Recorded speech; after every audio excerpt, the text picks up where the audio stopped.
Welcome to this session. This is our third session. Is it third or fourth?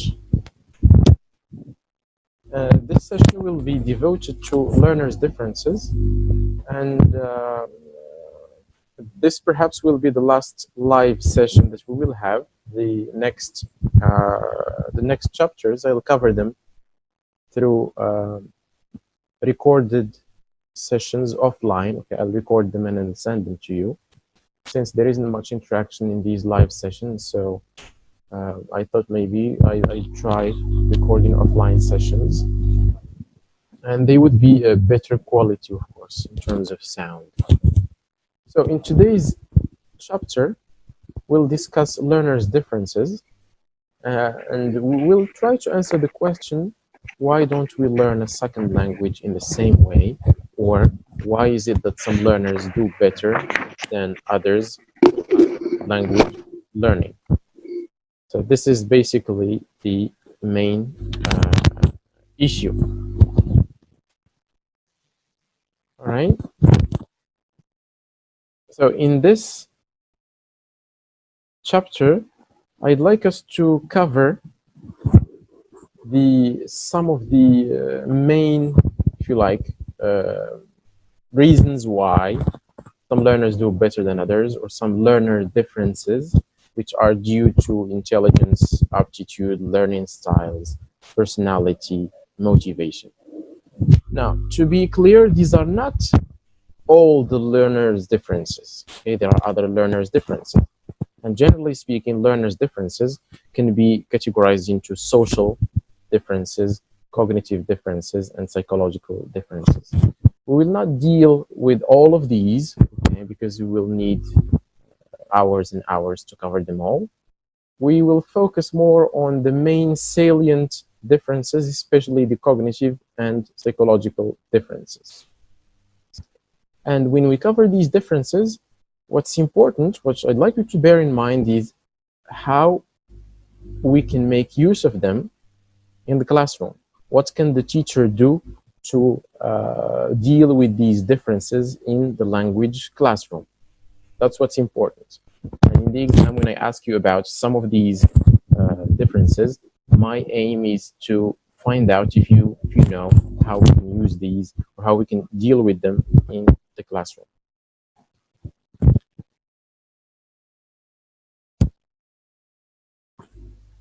These learners' differences have been one of the major concerns of applied linguistics since the second half of the 20th century, and many studies have been conducted to measure the effect of these differences on the achievement of learners.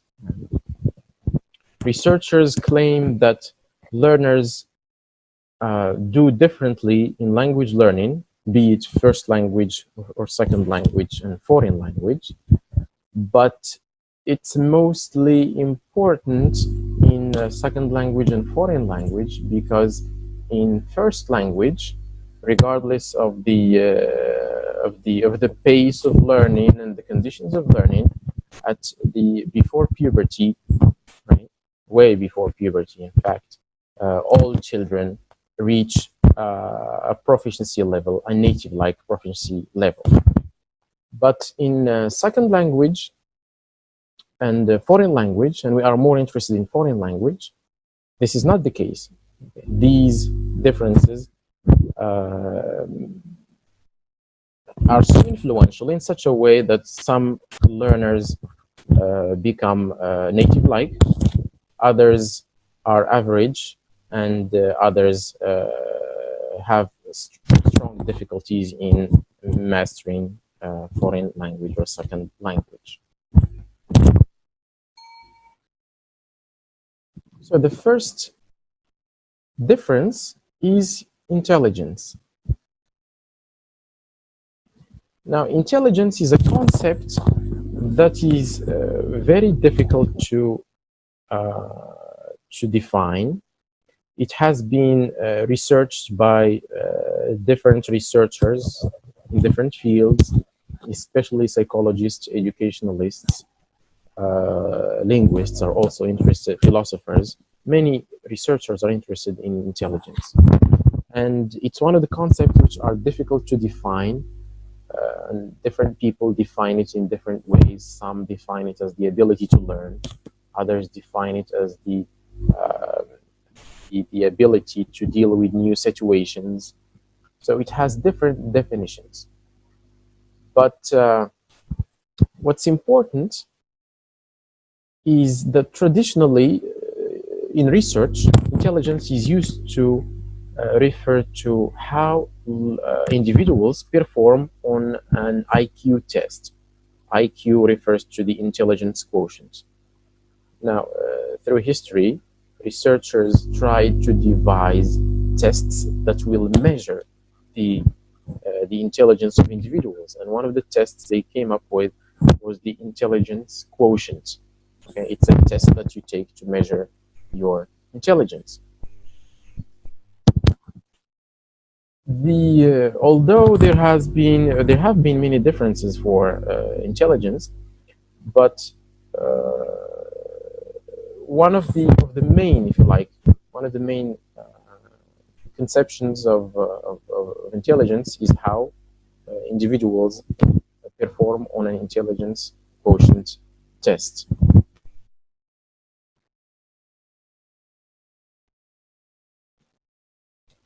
Now, why are we mentioning intelligence? It's simply because many researchers believe that the results, intelligence, have an influence on language learning, meaning the more the person is intelligent, the more they succeed in reaching a level of proficiency in language. So IQ scores can predict success in language learning, especially if the test uses metalinguistic knowledge. What this means is if the intelligent test deals with how much the person knows about language, okay, that's metalinguistic knowledge.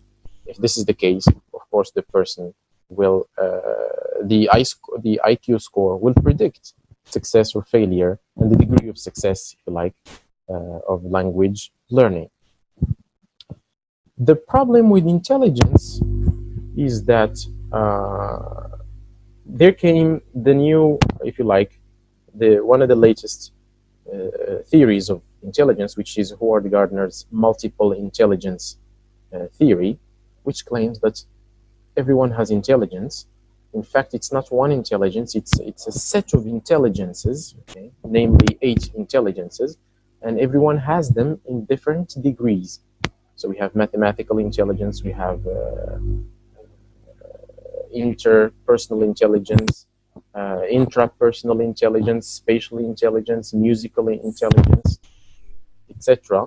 So everyone has these, but in different degrees. I can be 40% in musical intelligence and 50% in logical or mathematical intelligence and only 2% in interpersonal intelligence.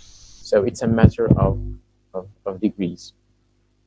Now, in any case, many researchers believe that the intelligence affects the degree of success, if you like, for language, the process of language learning. And then IQ tests can predict success in language learning. Now, the second difference between learners is related to aptitude. Okay? Aptitude. Now, aptitude is a set of abilities which are thought to believe to predict success in language learning. Okay, that's aptitude. Before you join the army, they ask you to produce an aptitude test, a physical aptitude test, if you like, document. Okay, it's a document which proves that you are physically able to perform a number of tasks. In the same way, the language aptitude test is a test which measures your ability to learn language. And it has been used by many universities and language centers before enrolling or registering students in language programs. Now, the ability aptitude test is composed of four main abilities. It's a set of abilities, namely the ability to identify and memorize new sounds. So if you have, of course, everyone is able to identify and memorize new sounds, but in different degrees. So if you have a high level or a high ability of identifying and memorizing new sounds, you have a high level of aptitude, sorry. It's also the ability to understand the function of a particular word in a sentence. So if you have a high level of this, again, you have a high language aptitude. If you can deduce the grammatical rules from examples or from samples of language, then you have a high level of language aptitude. And finally, if you are able to a higher degree or higher ability to memorize new words, then you have a high level of language aptitude. So this is language aptitude. It's a set of abilities dealing with your ability to memorize, to identify and memorize sounds, understand the function of a particular word in a sentence, deduce grammatical rules from examples, and memorize new words. Now, if you pay attention to these abilities, they all deal with the form of language. Right? They deal with the form of language, not its content, not its function, sorry. None of these abilities measure your ability to use language effectively, to communicate effectively with a person using language, right? So they deal with the structure of language, the form of language, rather than its function, okay? And this idea is important because it will explain to us the criticism that has been directed to aptitude. Now, in a nutshell, many researchers believe that many learners do better than others in language learning because they have a high level of aptitude. That's why for many years and even up to today, many universities and language centers require students to take an aptitude test before they register in a language program, so that they can use it as a basis to predict their success. So aptitude here is different from placement test. An aptitude test predicts how well you will do in learning a language, but a placement test shows your level. Are you a beginner? Are you intermediate? Are you advanced? So there have been a number of standardized aptitude tests. Some of them have been used for a very long time, like the Modern Language Aptitude Test, designed in 1959. So this is one standardized aptitude test. And also the Pimsleur Aptitude Battery, 1966. So these are two examples of aptitude tests. Okay. There are, of course, many other aptitude tests.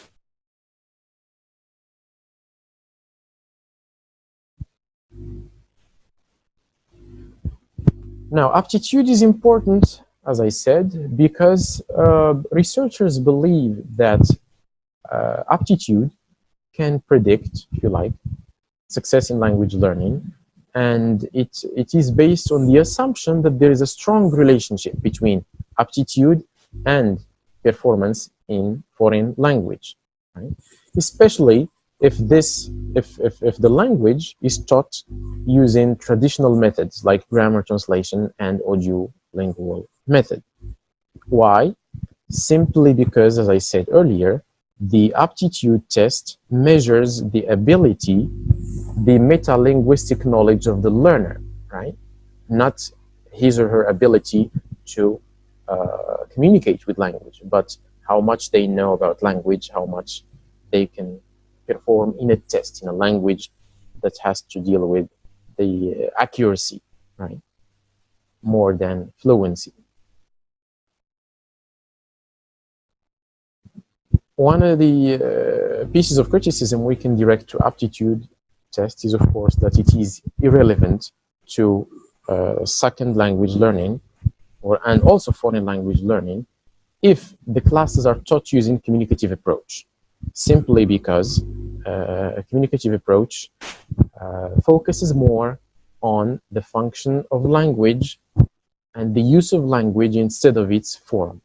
Okay, let me reiterate this idea. Aptitude can help us predict successfully, with a higher degree of success, the performance of an individual in language learning if classes are taught using traditional methods, because aptitude itself is about the ability to focus on the form of language instead of communication. But it is not, I mean, aptitude tests or the results of aptitude tests, they are not very helpful if the classes are taught using a communicative method or approach. So that's the second difference, which is aptitude. So some learners do better than others because some of them have a higher level of language aptitude.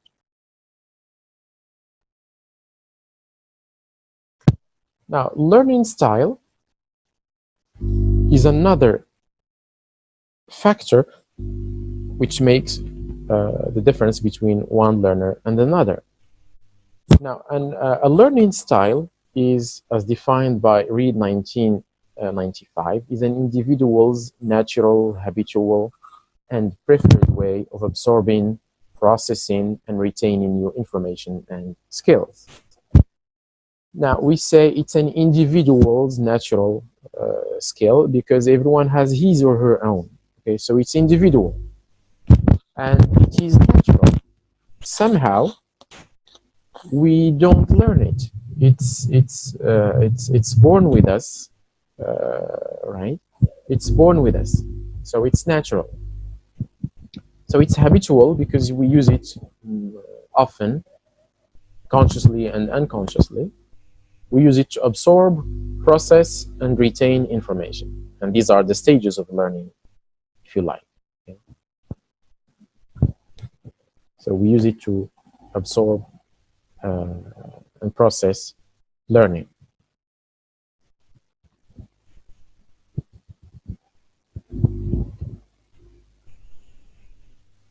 All right.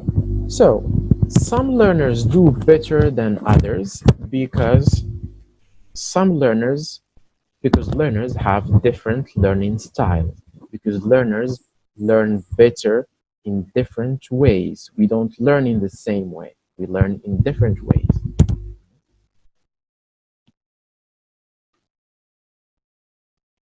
There are, of course, different categories of learning styles. There are cognitive categories of learning styles. There are sensory categories of learning styles, etc. So there are different categories.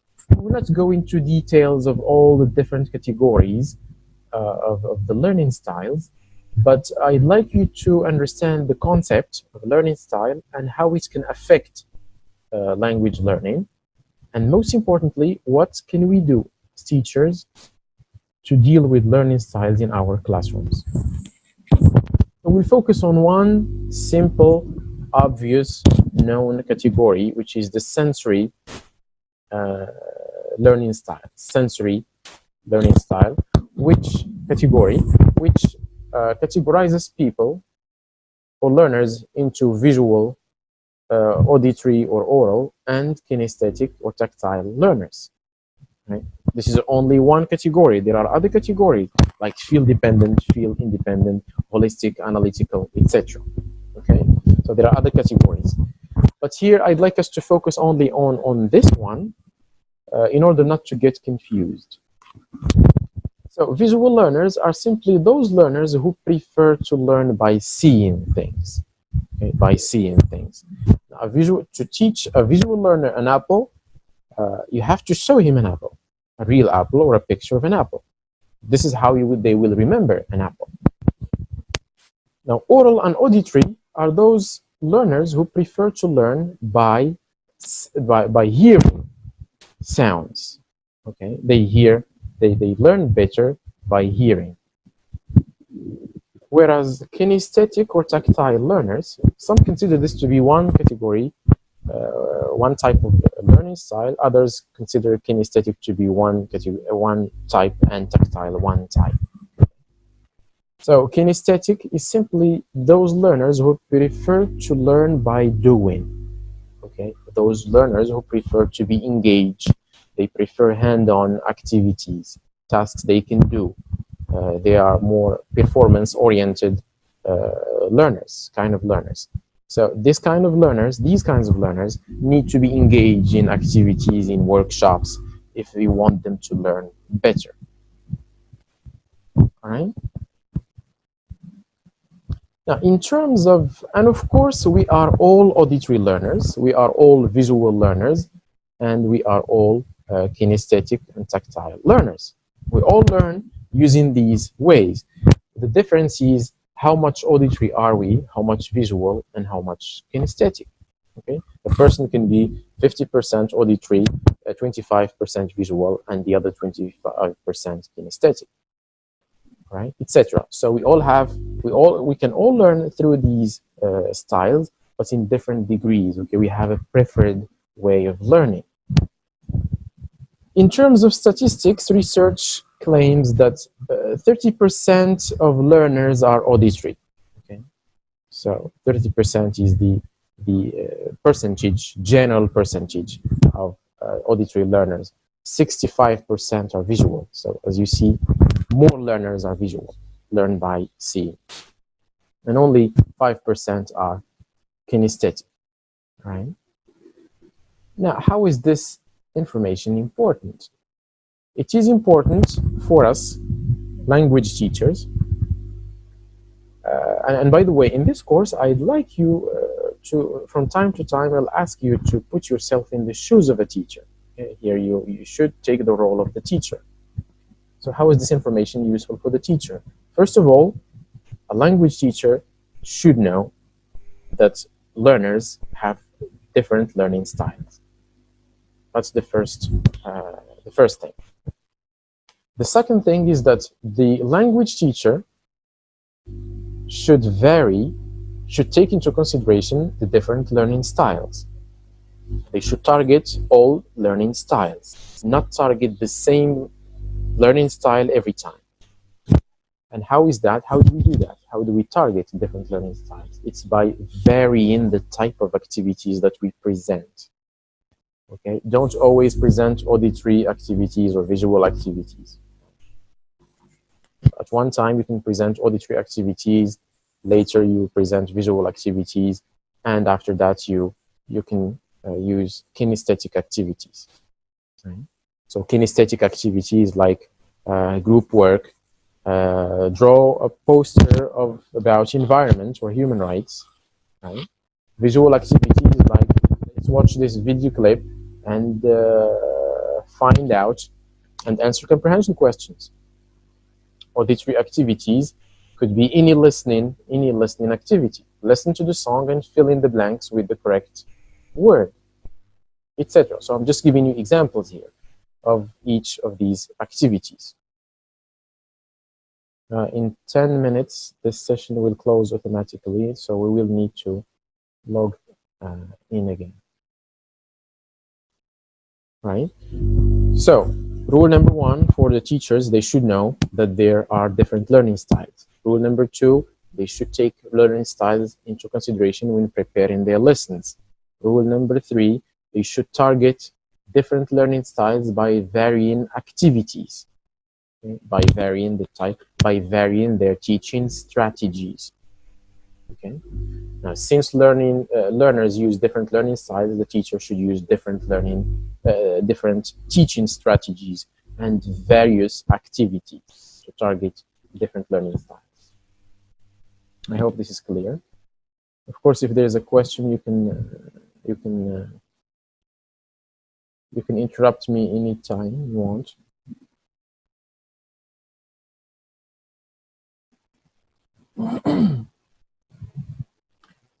Now, the other difference between learners is personality. Researchers believe that personality, an individual's personality, has an effect on the way they learn. Right? And by personality here, we are not interested in all aspects of personality because the human personality is a complex, if you like, construct. But we are more interested in some aspects of personality which affects language learning. For example, extroversion versus introversion. The fact of being an extrovert person versus being an introvert person. Now, obviously, an extrovert person,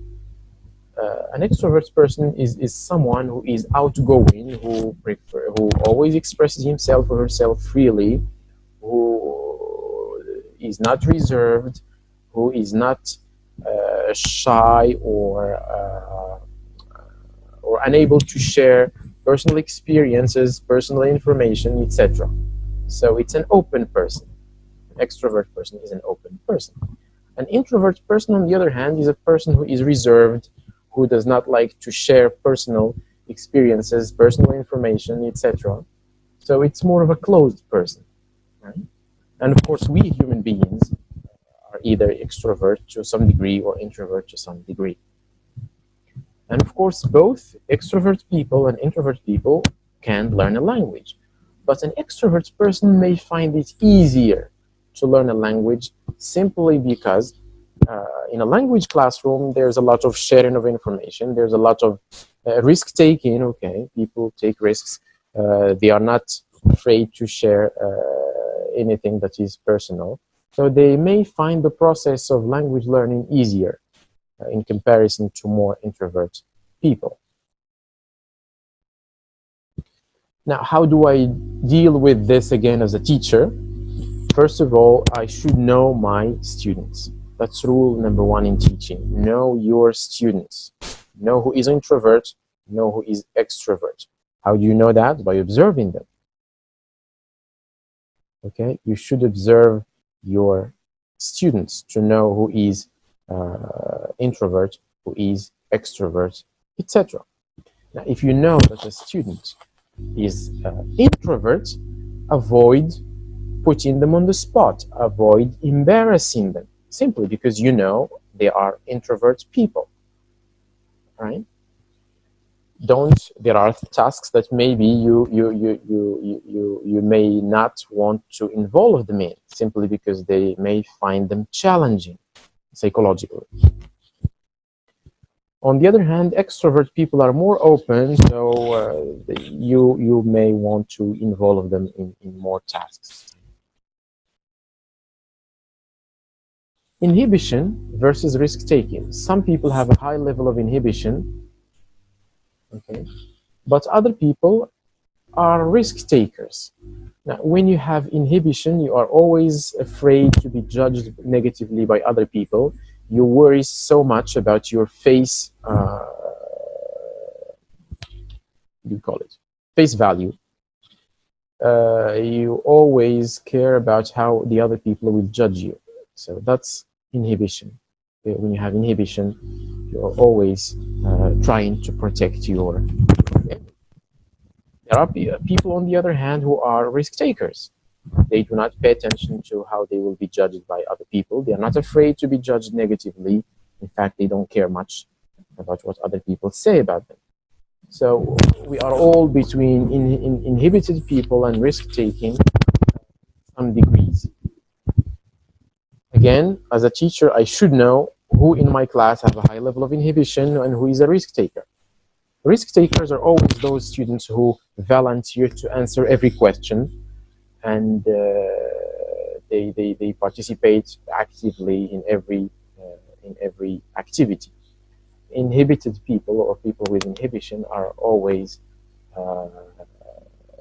reserved. They don't participate much, although they may have the right answer, but they prefer not to participate or to say their answer because they are afraid the teacher, may judge them negatively if they make a mistake, or their peers will judge them negatively.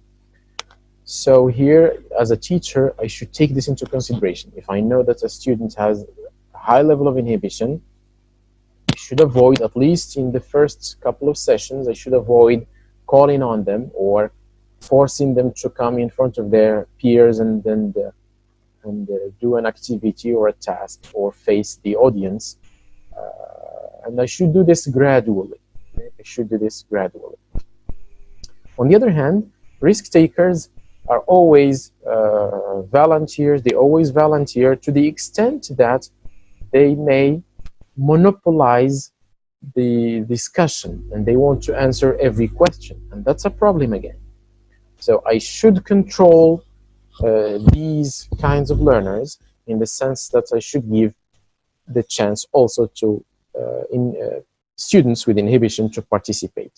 So I shouldn't let the risk takers dominate the classroom. Okay.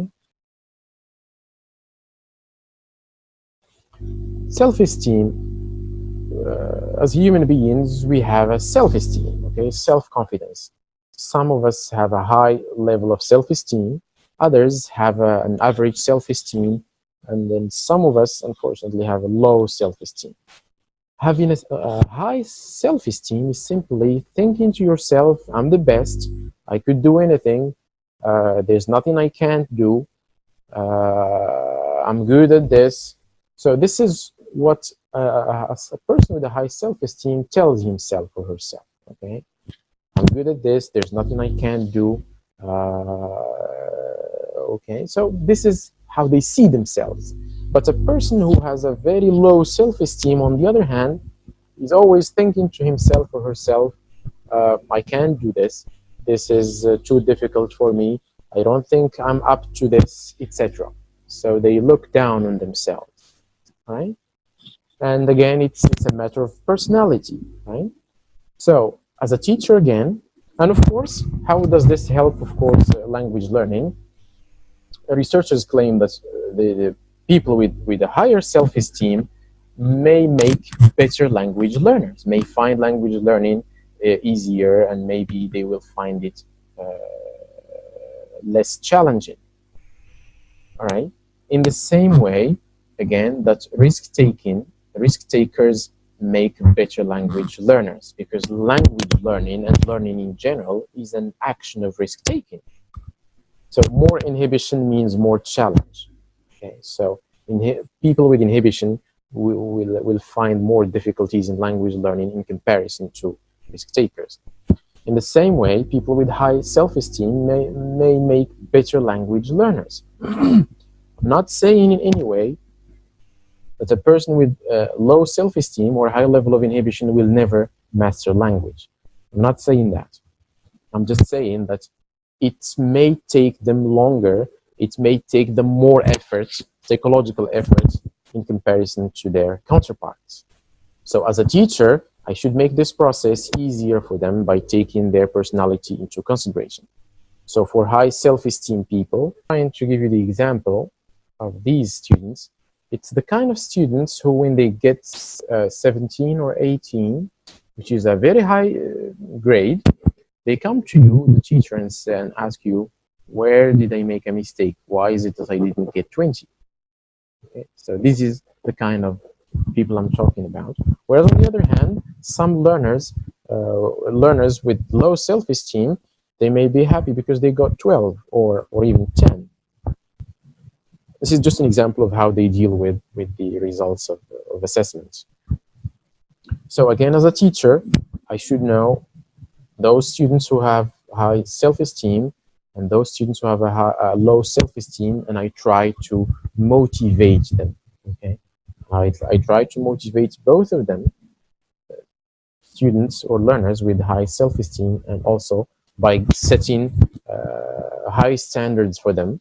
Okay, I could give them extra assignments which will challenge them so that they would feel that they are actually learning something and they are their knowledge is being challenged. And I should also motivate students who have low self-esteem.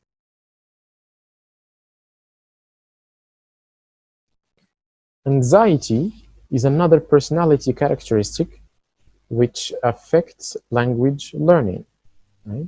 And research, a lot of research has been done on anxiety, And there are a lot of studies on foreign language anxiety and classroom anxiety, especially things like speaking anxiety.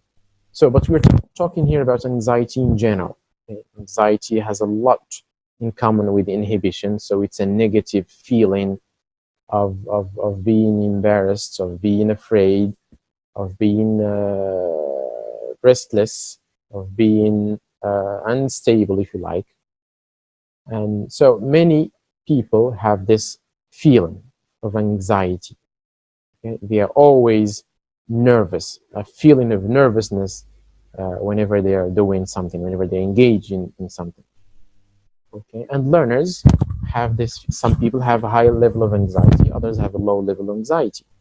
So again, as a teacher, I should know who has a high level of anxiety by observing my learners, by learning about them, by talking to them, by reviewing from time to time, by reading their records, okay, their files in the administration, etc.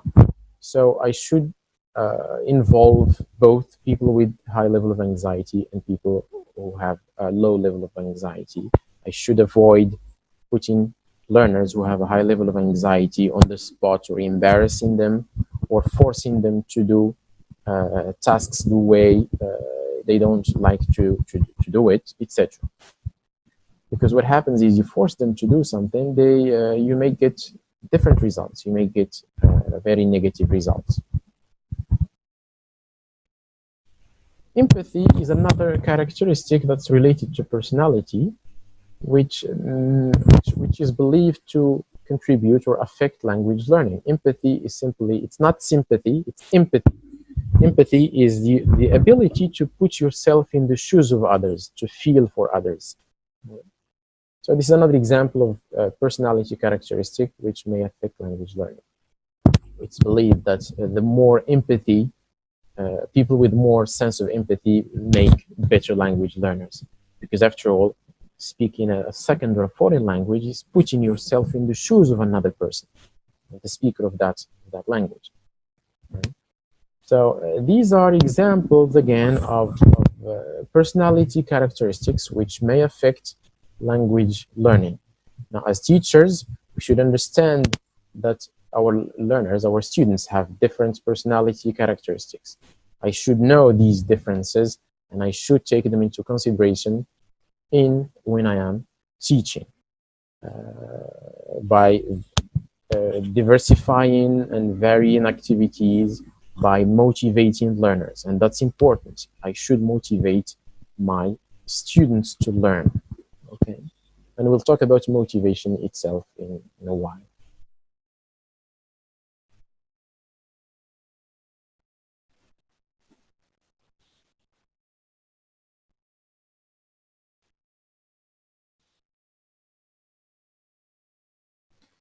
So motivation is the other characteristic here. So researchers also believe that some learners do better than others because they have different levels and types of motivation. Right? So motivation, simply put, is the drive, the force that pushes us to do something. I wake up in the morning because I have work, okay, or because I have something to do. That's my motivation. I have work. I have to go to work. That's why I wake up in the morning. If I don't have work, I don't wake up early in the morning. So this is the force, my driving force. Okay. So motivation is simply put is this desire, this drive to do something. And it has been researched extensively in applied linguistics, because applied linguists believe that it has a very strong impact on language learning.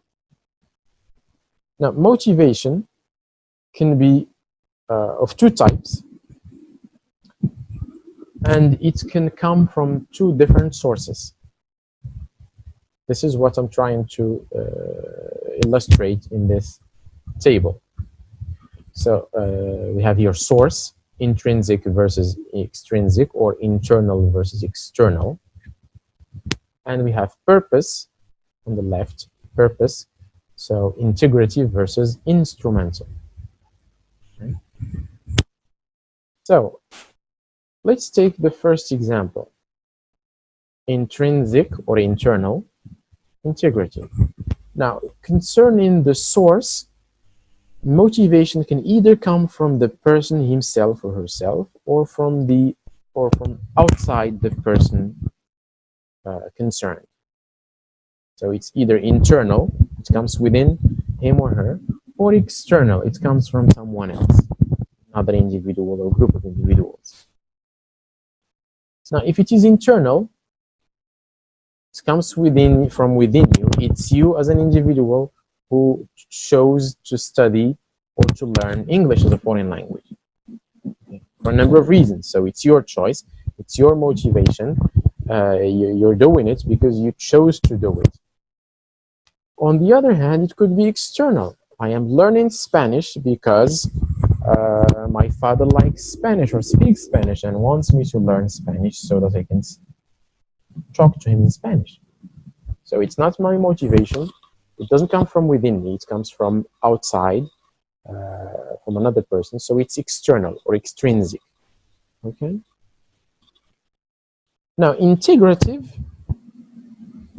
is simply when you want to learn a language because you have a positive attitude towards the language itself, you like the language itself, or because you have positive attitude towards the speakers of the language or its culture.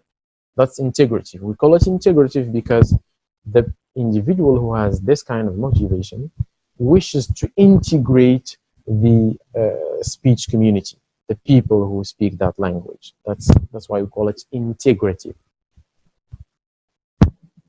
All right. So here, the learner wishes to learn the second or foreign language for personal growth and cultural enrichment. Okay, if it's his or her own motivation. Or on the other hand, someone else, like a parent, wishes to learn the learner to know the second or foreign language for an integrative reason.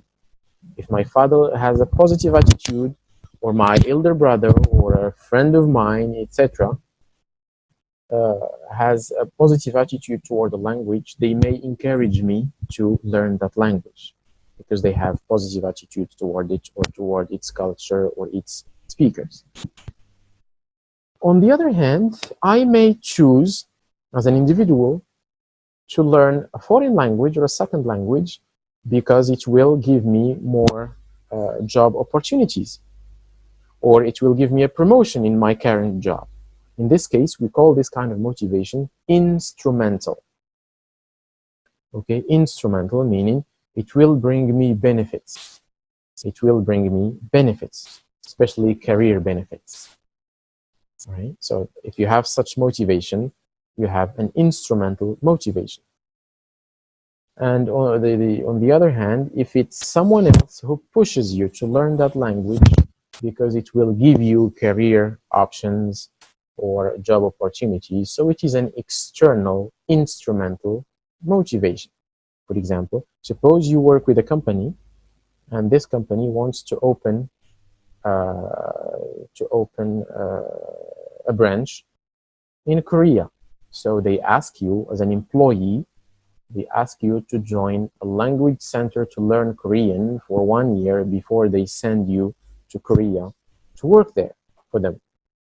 So in this case, it is an extrinsic or external instrumental motivation. Okay? Now, what do we do with this information? Okay? Now, it's important to know that all types of motivation can lead to success in language learning. This is important to understand. If you are integratively motivated to learn a language, you can reach success. If you are instrumentally motivated to learn a language, you can also succeed. So all types of motivation can lead to success in language learning. Most learners, language learners, have a mixture of motivation, meaning it's really difficult to find someone who says that or who believes that they learn English simply because they like it and it will not bring them any benefits, career benefits or job opportunities. It's difficult to find such person. Or again, it's difficult to find someone saying I'm learning German simply because it'll give me a job, but I don't like it. It's difficult to find such instances. What happens usually is a mixture of these two. I learn this language because I like it, and it can also bring me benefits. And also, there's a mixture of internal and external motivation. I like the language, I decide to learn it, so it's internal, but also my parents encourage me to do it, and they pay for my classes. You see, so it's a mixture, in most cases, it's a mixture of the types of motivation.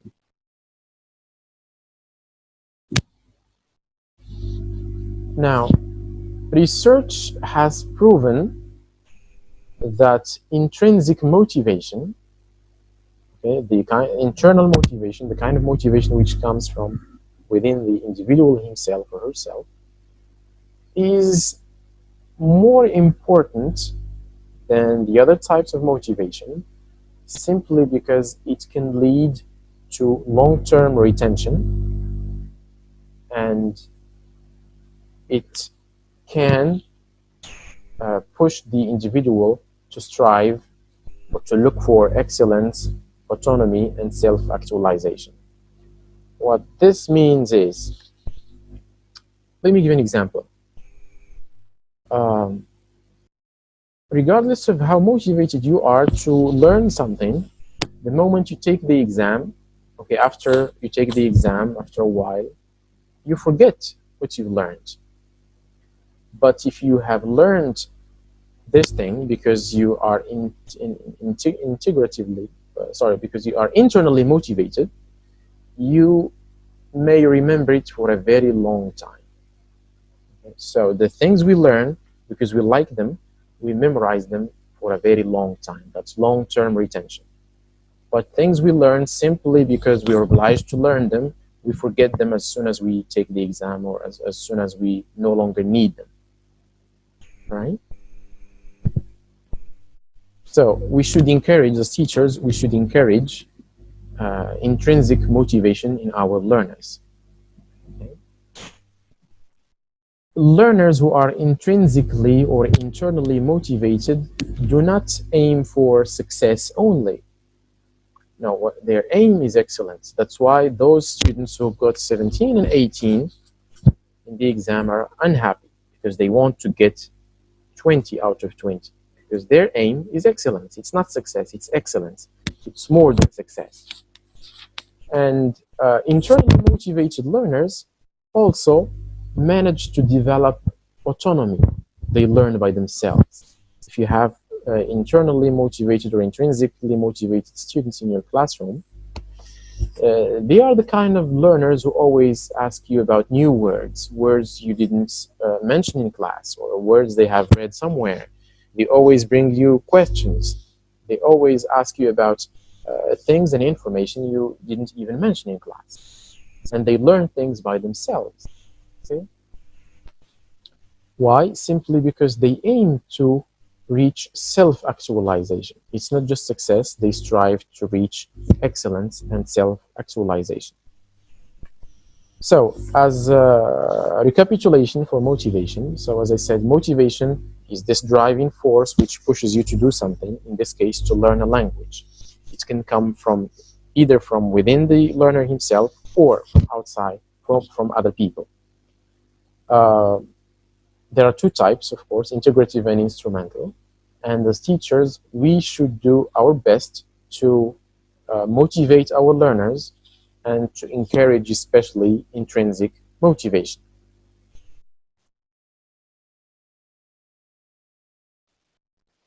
Now, how do we motivate learners? Okay, now this is important. We motivate our learners by giving them, for example, extra grades. Okay, you can give extra grades, extra points for motivation purposes. If you could tell them, if you give a correct answer, you'll have a +1 in the next test. You could give them incentives, different kinds of incentives. Some teachers bring cookies and chocolates to the classroom. If a student gives a correct answer, they give him a cookie or a piece of chocolate. And young learners, especially in primary school, secondary school, even in high school, they like to be motivated because they are psychologically driven.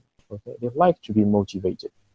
Another way of motivating learners is by using positive reinforcement.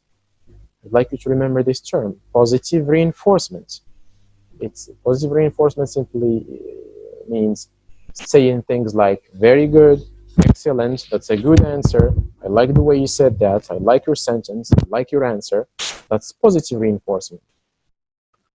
It leads to motivation. You can also, if you teach very young learners, like primary school, you can use smileys. Okay, smileys. Now, young learners like to have smileys on their notebooks.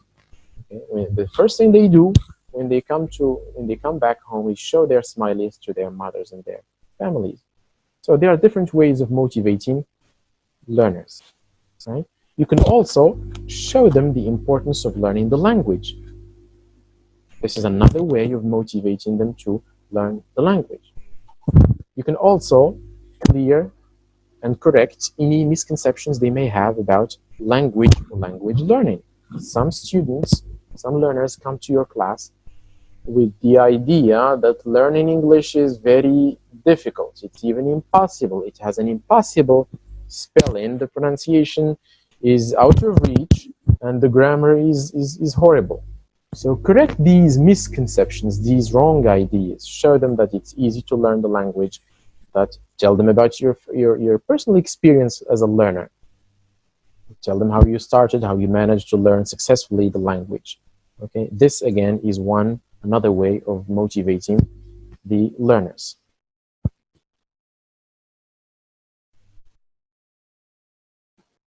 All right, does anyone have questions here?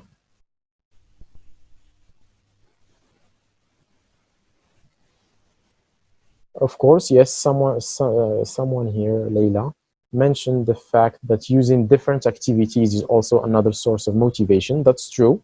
Avoid boredom in your classrooms by using various activities. Okay, use more light activities. Use games to motivate learners. Okay, students like to play games in the classroom. I mean, educational games. There are many educational games that you can use in your classroom. So learners play and at the same time learn. And this is very motivating for them. If students feel bored, motivation is dead. So use humor in your classrooms. Be encouraging. Be positive about the learning. And most importantly, tolerate mistakes. Okay? Don't frown or get angry every time someone makes a mistake. Okay, so tolerate mistakes and take learning positively. All right, so this is the end of this chapter. Does anyone have a question, or is there a section that we need to re-explain?